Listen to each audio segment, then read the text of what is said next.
Hello, this is Chip Westaby. I'm the sales manager for Benchmark Measurement Solutions. We are formerly known as Turner Design Hydrocarbon Instruments. Today we're going to review some of the refinery water processes, specifically the dewatering of crude oil storage tanks.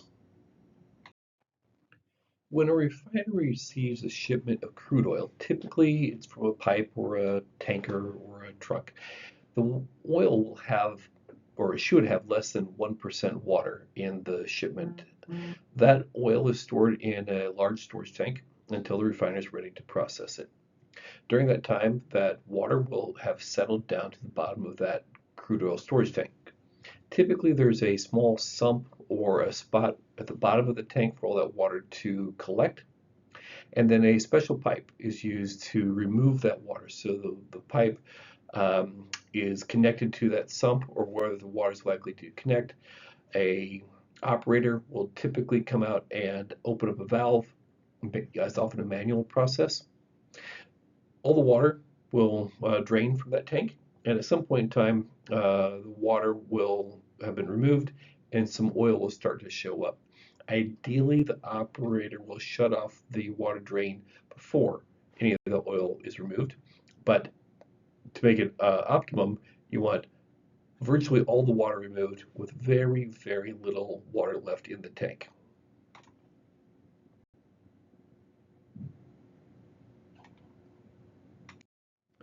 To help illustrate this process, we have a diagram of a crude oil storage tank with water, a sump, and a discharge pipe.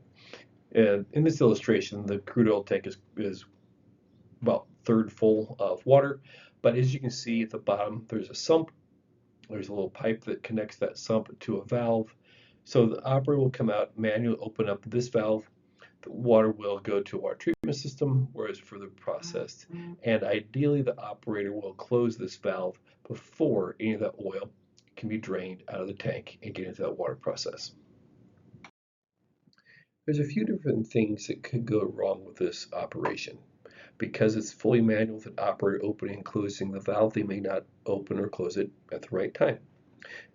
Often the operators don't have a water analytical, water monitoring equipment present, so they'll be opening and closing it visually. The oil in that water will be a lost product. Many of it can be recovered as a slop oil, but it has lesser value. Likewise, any oil in that water process could be a hazardous condition depending on how the water process or water treatment system is designed.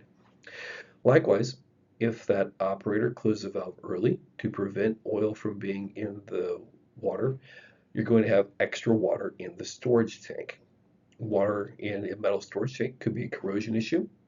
Likewise, a high water content in that tank could allow water to travel with the oil into the crude unit.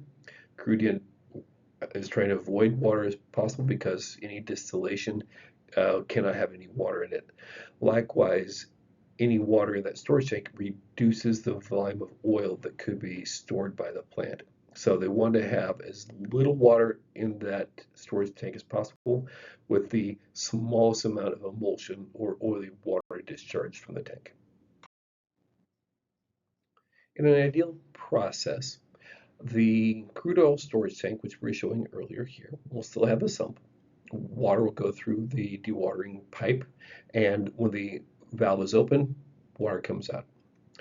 A water monitor will be placed in that process to measure the oil and water concentration. The TD 2500 ultrasonic probe is a very good option for that. It will indicate oil content in that water, and as it rises, the operator can close this valve or it can be done automatically.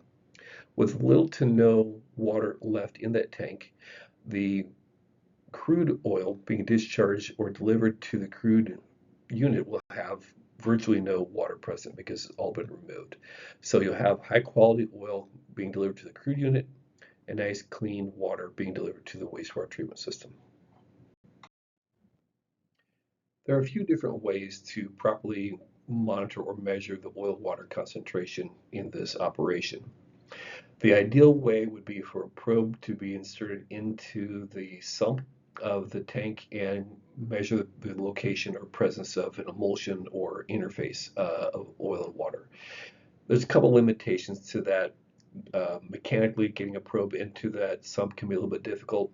Likewise, the sump could be full of mud or other solids, which would be indicated as oil.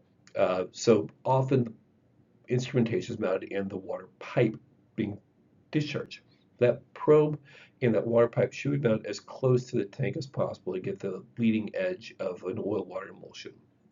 And that probe should directly or automatically control that valve. So as soon as it sees oil, the valve is shut. The TD 2500 or TD 2500 is a probe that is ideally suited for this operation. The probe is directly mounted into the pipe, ideally as close to the tank as possible. It has self-cleaning properties so that this probe can continue to make measurements in the 100 parts per million up through 10,000 parts per million range, which is 1%. It can be removed from the pipe for calibration or pipe cleaning or device cleaning, and it's hazardous area certified. So it will be mountable in the location and make the measurement that is most needed for this process. Thank you very much for your time today. We hope you've learned a little bit about crude oil tank dewatering. And if you have any questions or comments, please see our email address and webpage in the comments below. Again, Chip Westaby, Sales Manager, Benchmark Measurement Solutions, formerly Turner Design Hydrocarbon Instruments.